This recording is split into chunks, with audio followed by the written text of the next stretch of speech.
تو آئیے سنتے ہیں آج کی ویڈیو میں ایک استاد اور شیطان جن کی پراسرار کہانی۔ رات کی تقریباً 1 بجے کا وقت تھا۔ سردیاں اپنے عروج پر تھیں۔ میں نور پور گاؤں جانے کے لیے بس اسٹاپ پر اتر چکا تھا۔ بس اسٹاپ پر موجود اکا دکا چھوٹی موٹی دکانیں بھی بند ہو چکی تھی۔ دسمبر کی یخبستہ ہوائیں آہستہ آہستہ چل رہی تھی۔ ہر طرف ہوں کا عالم تھا۔ میں بس سے اترنے کے بعد پریشانی کے عالم میں اپنا بیگ گھسیٹتا ہوا سڑک کے کنارے کھڑا ہو گیا۔ نور پور جانے کے لیے مجھے اس سے آگے کا راستہ معلوم نہیں تھا۔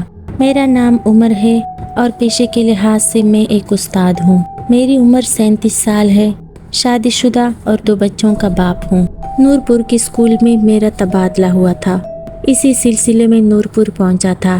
اسکول کے پرنسپل نے مجھے خط میں بتا دیا تھا کہ اسکول کا چپراسی مجھے بس اسٹاپ پر لینے آئے گا اور وہ مجھے سرکاری رہائش گاہ میں لے جائے گا، مگر وہ بیچارہ شاید میرا انتظار کرتے کرتے واپس چلا گیا تھا۔ نور پور جانے والی ایک بس مجھ سے چھوٹ گئی تھی، سو دوسری بس نے مجھے 1 بجے لا کر یہاں کھڑا کر دیا۔ دھند کی وجہ سے ہر طرف بیابان نظر آتا تھا۔ میں پریشانی کے عالم میں جہاں تک ممکن تھا آنکھیں پھاڑ پھاڑ کر چاروں طرف دیکھ رہا تھا۔ سردی کی وجہ سے میری ٹانگیں کھپ کھپانا شروع ہو گئی تھی۔ یہ اس بات کا اشارہ تھا کہ جلد سے جلد مجھے اپنے ٹھہرنے کا انتظام کر لینا چاہیے، جو کہ فی الحال ابھی ممکن نظر نہیں آ رہا تھا۔ میں نے بیگ میں رکھی ٹارچ نکالی اور اس کا بٹن دبا کر آن کیا۔ اتنے میں میرے کانوں میں لاٹھی ٹیکنے کی آواز آنے لگی، جیسے کوئی بوڑھا شخص آہستہ آہستہ سڑک پر لاٹھی ٹیکتے ہوئے میری طرف آ رہا ہو۔ میرا دل خوف کے مارے بلیوں اچھلنے لگ گیا۔ میں نے ٹارچ کا رخ آواز کی سمت کیا، مگر دھند کی وجہ سے روشنی شرما کر جیسے واپس آ گئی تھی۔ آواز بدستور میری طرف بڑھ رہی تھی، مگر ہیولا ابھی تک نظر نہیں آ رہا تھا۔ کافی دیر تک آواز آتی رہی تو میں خود بے چین ہو کر آواز کی سمت بڑھا کہ شاید کسی کو میری ضرورت ہو۔ میں نے بیگ کو سائڈ پر رکھا اور چل پڑا۔ تھوڑی دور چلا مگر کوئی بندہ نہ بندے کی ذات نظر آئی اور آواز تھی جو مسلسل آئی جا رہی تھی۔ میں حیران ہو کر کہ شاید کوئی واپس مڑ گیا ہو، تیز تیز قدم اٹھاتا ہوا آواز کے تعاقب میں دوڑ پڑا۔ دوڑتے دوڑتے میں یہ بھی بھول گیا کہ مجھے نور پور جانا تھا اور میں کس چکر میں لگ گیا ہوں۔ دھند کی وجہ سے کچھ بھی نظر نہیں آ رہا تھا، سو میں واپس پلٹ آیا۔ ابھی 2-3 قدم ہی اٹھائے ہوں گے کہ کسی نے میرے کندھے پر ہاتھ رکھا۔ سخت سردی میں میرا بدن کپ کپا رہا تھا، مگر وہ ہاتھ تو جیسے برف کی مانند تھا۔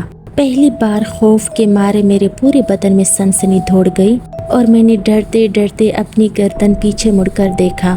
میرے سامنے ایک بوڑھا تھا جس نے سردی کی وجہ سے منہ پر دیہاتیوں جیسے کپڑا لپیٹ رکھا تھا۔ کپ کپاتے سے ہاتھ میں لاٹھی تامے مجھے دیکھ رہا تھا۔ بوڑھے کو یوں سردی میں ٹٹرتا دیکھ کر میرا سارا غصہ کافور ہو گیا اور میں نے حیرت سے پوچھا، بابا جی آپ کہاں تھے؟ آپ کی لاٹھی کی آواز سن کر میں نے آپ کو بہت ڈھونڈا مگر آپ نظر ہی نہیں آئے، شاید دھند بہت تھی اس لیے۔ بیٹا میں چلتے چلتے تھک گیا تھا، ذرا دیر کے لیے سستانے بیٹھ گیا۔ اوہ تو یہ بات ہے، اچانک میرے منہ سے نکلا۔ میں تو آواز کے پیچھے پاگل ہو کر دوڑ رہا تھا، شاید اس بے چینی میں میری نظر آپ پر نہ پڑی ہو۔ میں نے دل میں خود کو کھوسا اور بوڑھے کا ہاتھ پکڑ کر پوچھا، آپ نے کہاں جانا ہے بابا جی؟ بوڑھے نے سر اٹھا کر میری طرف دیکھا اور کہا، تم اس علاقے میں نئے آئے ہو شاید۔ میں بوڑھے کی نظر اور پہچان کا قائل ہو گیا۔ جی بابا جی، میں ابھی یہاں آیا ہوں، نور پور اسکول کا نیا استاد ہوں، شہر سے یہاں تبادلہ ہوا ہے۔ میں نے بوڑھے کے سوال کا جواب دیا۔ تو یہاں کیا کر رہے ہو؟ بوڑھے نے ذرا غصے والے لہجے میں کہا، ابھی بس سے اترا ہوں بابا جی، نور پور کا راستہ معلوم نہیں، میں انتظار میں کھڑا تھا کہ کوئی آئے تو راستہ معلوم کروں۔ اچھا چلو پھر آؤ میرے پیچھے، بوڑھے نے کہا اور وہ لاٹھی ٹیکتا ہوا بنا میری بات سنے چلتا گیا۔ حیرت انگیز طور پر اس کے چلنے کی رفتار اچھی خاصی تیز تھی۔ میں باوجود کوشش کے اس کے برابر نہیں چل پا رہا تھا۔ آہستہ آہستہ یہ فاصلہ بڑھنے لگا۔ اتنے میں ہم بس اسٹاپ پہنچ گئے۔ میں نے لپک کر اپنا سامان اٹھایا اور بوڑھے کے پیچھے چل پڑا۔ ایسے لگ رہا تھا کہ میرے 1 قدم کے مقابلے میں وہ 3 قدم اٹھا رہا ہے۔ بھاگ بھاگ کر میں تک گیا تھا۔ میں نے آواز دے کر بوڑھے کو روکا بھی، مگر بوڑھا آہستہ آہستہ دھند میں غائب ہو گیا۔ اس ساری بھاگ دوڑ میں مجھے تھکاوٹ کی وجہ سے پسینہ آ رہا تھا۔ بوڑھا اب ہیولی کی طرح مجھے دھند میں نظر آ رہا تھا۔ میں نے تھک کر بیگ نیچے پھینکا اور بیٹھ کر سستانے لگا۔ اچانک پھر سے کسی نے میرے کندھے پر ہاتھ رکھا۔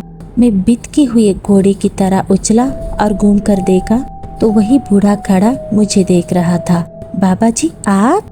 میرے منہ سے بے ساختہ نکلا اور میں دوسری طرف ہیولے کو بھی دیکھ رہا تھا جو ابھی تک مجھے نظر آ رہا تھا۔ پیاس لگی ہے؟ یہ پی لو۔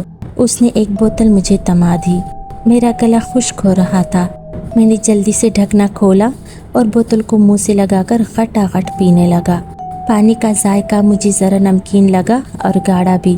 میں نے فوراً ہی بوتل سے منہ ہٹا کر ٹارچ کی روشنی میں دیکھا تو فوراً قیا گئی۔ بوتل میں لیسدار گاڑھا خون تھا۔ میں نے کھانستے ہوئے زور لگا کر قے کی اور سارا خون باہر اگل دیا۔ میں نے غصے سے بوڑھے کو دیکھا جو میری کیفیت دیکھ کر کہکہے لگانے لگا اور ساتھ ہی اپنے چہرے پہ لپیٹا ہوا کپڑا اتارنا شروع کر دیا۔ جیسے جیسے وہ کپڑا اتار رہا تھا وہ کپڑا خون آلود ہو رہا تھا۔ پورا کپڑا اس کے چہرے سے اتر چکا تھا۔ اس کی خوفناک شکل دیکھ کر میرے اوسان خطا ہو گئے۔ منہ پر صرف دانت تھے جس سے خون رس رہا تھا۔ اوپر نیچے کے دونوں ہونٹ غائب تھے۔ ناک کی جگہ بس گھڑے تھے۔ اوپر سے اس کی شیطانی ہنسی جو میری جان نکال رہی تھی۔ اس کے غلیظ اور شیطانی چہرے کو دیکھ کر مجھے کھپ کھپی ہونے لگی۔ میں نے جلدی سے بیگ چھوڑا اور ٹارچ ہاتھ میں لیے چیختا چلاتا سمت کا تعین کیے بغیر بھاگ پڑا۔ بس اتنا پتہ تھا مجھے کہ جہاں بھاگا جا رہا ہوں وہ جگہ جھاڑیوں سے اٹھی پڑی تھی۔ کانٹے دار جھاڑیاں میرے ٹانگوں کو لگ لگ کر زخمی کر رہی تھی۔ پتہ نہیں کتنا بھاگا۔ جب ٹانگوں میں بھاگنے کی سکت ختم ہو گئی تو کسی چیز سے ٹھوکر کھا کر گر پڑا اور کسی گڑھے میں جا پڑا اور سانس رک کر بسود ہو گیا۔ جب سے بھاگا تھا میں نے پیچھے مڑ کر نہیں دیکھا تھا تو مجھے نہیں معلوم وہ بوڑھا میرے پیچھے آ رہا تھا یا نہیں۔ گڑھے میں اب میں دبکا بیٹھا تھا کہ ایک بار پھر وہی لاٹھی کی ٹک ٹک سنائی دینے لگی۔ آواز میری طرف ہی بڑھ رہی تھی۔ میرے سر سے پاؤں تک جسم کے بال مارے خوف کے کھڑے ہو گئے تھے۔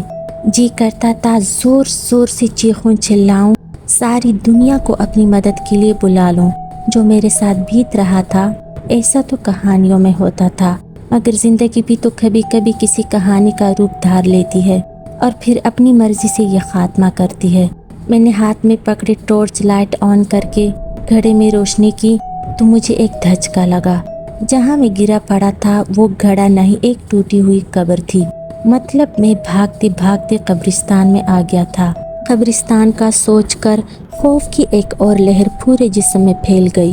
لاٹھی کی ٹک ٹک کی آواز ابھی بھی آ رہی تھی کہ یکا یک ایک ہاتھ نے میری گردن پکڑی۔ ہاتھ کا لمس محسوس کر کے میں سمجھ گیا یہ وہی بوڑھا ہے۔ خوف کے مارے میری چیخ بھی نہ نکل سکی۔ ہاتھ میں بھلا کی طاقت تھی۔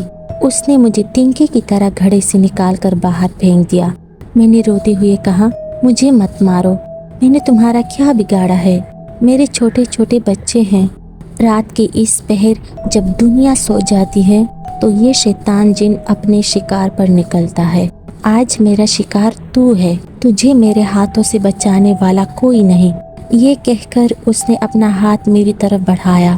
وہ مجھ سے کافی دور کھڑا تھا مگر اس کا ہاتھ لمبا ہوتا ہوتا میری گردن پر پہنچ چکا تھا۔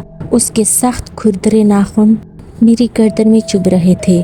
میں نے اس کا ہاتھ پکڑا، زور سے اس پر کاٹا اور جھٹکا دے کر اپنی گردن آزاد کروائی اور ایک بار پھر اپنے کانپتے ٹانگوں سے میں نے بھاگنا شروع کر دیا۔ دہشت اور خوف کے مارے قبروں سے ٹھکرا ٹھکرا کر بار بار میں گر رہا تھا۔